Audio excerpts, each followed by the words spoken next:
Hello guys, welcome back to my new video. ఈరోజు వీడియోని అయితే మోటో వాళ్ళు అయితే మోటో కొత్త అప్డేట్ అయితే తీసుకొస్తారు. అప్డేట్లో ఏమేమి ఫీచర్స్ తీసుకొస్తారు, ఏమేమి మంచి ఫీచర్స్ ఉన్నాయని మొత్తం టోటల్ అయితే ఈ వీడియోలో అయితే నేను మీకు అయితే చెప్తా. ఒకవేళ మీరైతే మోటో యూజర్ అయితే తప్పకుండా లాస్ట్ వరకు అయితే చూడండి. మోటో యూజర్ కాకుండా మీరైతే ఈ వీడియోని అయితే తప్పకుండా లాస్ట్ వరకు అయితే చూడండి. ఎందుకంటే మోటో యూవో ఎట్లున్నాయిందని మీకు అయితే కొంచెం ఐడియా అయితే వస్తుంది. మరి మన ఛానల్కి అయితే మీరైతే కొత్త సబ్స్క్రైబ్ అయితే చేసుకోండి. 1000 సబ్స్క్రైబర్స్ అయితే మనం అయితే తొందరగా అయితే కంప్లీట్ అయితే చేయాలి. ఇక్కడైతే వీడియోని అయితే స్టార్ట్ అయితే చేసేద్దాం. మరి ఈ అప్డేట్ అయితే మనం మోటో ఎడ్జ్ 70లో అయితే ఇన్స్టాల్ అయితే చేసినాం. ఫస్ట్ అయితే మేము పవర్ బటన్ మెన్యూ అయితే చూపిస్తా. అంటే పవర్ బటన్కి ఏదైనా షార్ట్ కట్స్ ఉంటాయి కదా, అవన్నీ అయితే చెప్తా. ఫస్ట్ అయితే మీకు మోటో ఏఐ షార్ట్ కట్ ఉంటుంది, మోటో అసిస్టెంట్ షార్ట్ కట్ ఉంటుంది, ఇంకా ఏఐ కీ కూడా మీకైతే నేనైతే యానిమేషన్ చూపిస్తా. దీంట్లో కూడా మీరు మోటో ఏఐని కూడా పెట్టుకోవచ్చు. ఇంకా అప్డేట్ మీ అని ఉంటుంది, అంటే సాఫ్ట్వేర్ ఏదైనా అప్డేట్ వస్తే డైరెక్ట్ బటన్ వస్తే మీకు అయితే అప్డేట్ అయితే అయిపోతుంది. మీరు సెట్టింగ్స్ లోకి అయితే వెళ్ళి పర్సనలైజేషన్స్ అయితే వచ్చేసింది. ఇక్కడైతే కిందనైతే ఆఫీసెస్ స్క్రీన్ మీద లాంగ్ ప్రెస్ చేసిన ఇకనైతే మీరైతే డైరెక్ట్ ఇక్కడ యాప్స్ అయితే కలర్స్ అయితే ఉంటాయి కదా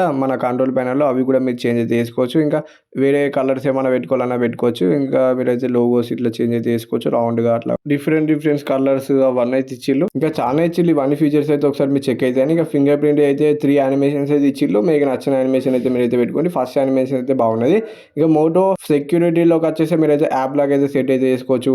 ఇంకా క్లోన్ యాప్ అయితే ఓన్లీ వాట్సాప్ అయితే వీలైతే వేరే యాప్స్ కూడా సపోర్ట్ ఇస్తే బాగుండు. మోటో సెట్టింగ్స్ లోకి వచ్చేసి మీకు అయితే ఇక్కడ మోటో సెక్యూర్ లోన్ అయితే ఒకటి పవర్ ఆఫ్ అనే ఆప్షన్ అయితే ఉంటుంది.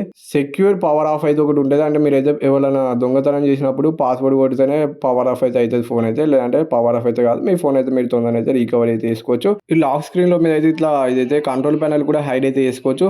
హైడ్ అయితే చేసుకున్న మీకు అయితే లాక్ స్క్రీన్ లో కంట్రోల్ ప్యానల్ అయితే రారు. వాళ్ళైతే ఇట్లా డేటా లొకేషన్ అవన్నీ యాక్సెస్ చేయడానికి అయితే ఉండదు. ఇంకా app opening, app closing, animation అయితే వీళ్ళైతే నెక్స్ట్ లెవెల్ అయితే చేసిళ్ళు అప్డేట్ తర్వాత. మీకైతే ఇంకా మీకైతే ఈ కంట్రోల్ ప్యానల్ అయితే ఉన్నాయి కదా, దీన్ని అయితే వీళ్ళు కొత్తది అయితే ఇచ్చిళ్ళు. ఒకవేళ మీరు క్లాసిక్ ది పాతది కావాలనుకుంటే పాతది కూడా పెట్టుకోవచ్చు. పాతదానికి కొత్త దానికి డిఫరెన్స్ అయితే చూసుకోవచ్చు. స్క్రీన్ పైన వేసిన యాప్స్ అయితే మీరైతే యాడ్ అయితే చేసుకోవచ్చు. ఇటు లెఫ్ట్ కార్నర్, రైట్ కార్నర్ లో మీరైతే డైరెక్ట్ యాప్ అయితే ఓపెన్ అయితే చేసుకోవచ్చు, యాడ్ చేసుకొని. ఇంకా మీకైతే ఇట్లా న్యూస్ అని ఒకటి వస్తాను కదా, ఇట్లా యాప్స్ పక్కన పైన అయితే దాన్ని కూడా మీరు డిసేబుల్ అయితే చేసుకోవచ్చు. సెట్టింగ్స్ లోకి వచ్చేసి న్యూస్ అనేది ఇట్లా ఆఫ్ చేసుకుంటే మీకైతే డిసేబుల్ అయితే అయిపోతుంది. అది ఇట్లా సైడ్ కంటే రాకుండా. ఈ వెదర్ యాప్ అయితే ఉన్నది కదా, మీకైతే ఈ వెదర్ యాప్ లో యాడ్స్ అయితే వస్తాయి కదా, దీన్ని సింపుల్ గా అయితే మీరైతే డిసేబుల్ అయితే చేయండి. యాప్ అయితే డిసేబుల్ చేసిన తర్వాత వెడ్జెస్ నుంచి అయితే హోమ్ స్క్రీన్ అయితే మీరైతే యాడ్ అయితే చేసుకొని దాంట్లో అయితే ఏం యాడ్స్ అయితే రావు. సింపుల్ గా అయితే యూజ్ అయితే చేసుకోవచ్చు మీరైతే. ఇంకా మీరైతే ఇట్లా కొన్ని యాప్స్ అయితే చూపిస్తుంది, ఎక్కించుకోమని రికమెండ్ అయితే చేయాలి.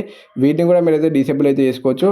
ఇక్కడ 3 డాట్స్ మీద క్లిక్ అయితే చేసి మీరైతే వీటిని కూడా డిసేబుల్ అయితే చేయొచ్చు యాప్స్ అయితే. ఇక్కడ పైన కూడా మీకు అయితే కొన్ని పనికిరాని అయితే ఉన్నాయి, అవి కూడా మీరు అయితే డిసేబుల్ అయితే చేసుకోండి సెట్టింగ్స్ లోకి అయితే వెళ్ళి. ఇంకా మీకు పర్సనలైజేషన్స్ లోకి వచ్చేసి ఇక్కడ నోటిఫికేషన్స్ అయితే ఉన్నాయి కదా, నోటిఫికేషన్స్ కూడా మీరు అయితే కస్టమైజ్ అయితే చేసుకోవచ్చు. ఇట్లా మనం నొక్కితే ఇప్పుడు వాట్సాప్ మీద నొక్కితే వాట్సాప్ లో ఏ మెసేజ్ పంపించాలి, ఇన్స్టాగ్రామ్ మీద నొక్కితే ఇన్స్టాగ్రామ్ లో ఏ మెసేజ్ పంపించాలి అని తెలితే ఇలా క్లాక్ కస్టమైజేషన్స్ కూడా ఉన్నాయి. మీరు అయితే క్లాక్ ని కూడా కస్టమైజ్ అయితే చేసుకోవచ్చు. ఇట్లా మీకు ఇక్కడ వెడ్జెస్ కూడా యాడ్ అయితే చేసుకోవచ్చు. దీంట్లో మీరు ఏది కావాలంటే మీకు నచ్చిన వెడ్జెస్ అయితే మీరైతే యాడ్ అయితే చేసుకొని యూజ్ అయితే చేసుకోవచ్చు. స్లీప్ డిస్ప్లే అయితే ఒకటి ఉంటుంది. ఇట్లా మనకి స్లీప్ డిస్ప్లే ఆన్ చేసినప్పుడు ఇట్లా క్లాక్ అయితే ఆఫీసర్ స్క్రీన్ పైన అయితే. ఇంకా దీంట్లో గ్యాలరీ యాప్ అయితే లేదు, మీరు గూగుల్ ఫోటోస్ ఎక్కించుకొని యూజ్ అయితే చేసుకోవాలి. ఇంకా దీంట్లో ఓన్ డైలర్ కూడా ఉండేది వీళ్ళైతే, దీంట్లో కూడా గూగుల్ డైలర్ మీరైతే వాడుకోవాలి. వీళ్ళది ఓన్ ఏదైనా క్రియేట్ చేస్తే బాగుండు. ఇంకా ఫైల్ మేనేజర్ కూడా గూగుల్దే ఉండదు మీకైతే. మీరు డిస్ప్లేలో రిఫ్రెష్ రేట్ అయితే ఇక్కడైతే స్మార్ట్ అండ్ బ్యాలెన్స్ లో అయితే పెట్టుకొని కొంచెం ఛార్జింగ్ అయితే మీకు ఎక్కువసేపు అయితే వస్తుంది. మీ యూజర్స్ ని తగ్గట్టు దానికైతే అడ్జస్ట్ అయితే చేసుకుంటుంది రిఫ్రెష్ రేట్ అయితే. ఈ అప్డేట్ అయితే మీరైతే ఒకసారి చెక్ అయితే అని మీకు అప్డేట్ వచ్చేటతో మీరైతే ఇన్స్టాల్ చేసి ఎట్లున్నదని కింద కామెంట్ లో చెప్పండి. అప్డేట్ అయితే ఈ మోటో అప్డేట్ ఇన్ఫర్మేషన్ మీకు ఏదైనా వస్తే వీడియోకి అయితే ఒక లైక్ అయితే కొట్టి ఛానల్ కొంచెం సబ్స్క్రైబ్ అయితే చేసుకోండి, బెల్ ఐకాన్ అయితే అలా పెట్టుకోండి. Bye bye. నెక్స్ట్ వీడియోలో కలుసుకుందాం. Bye bye.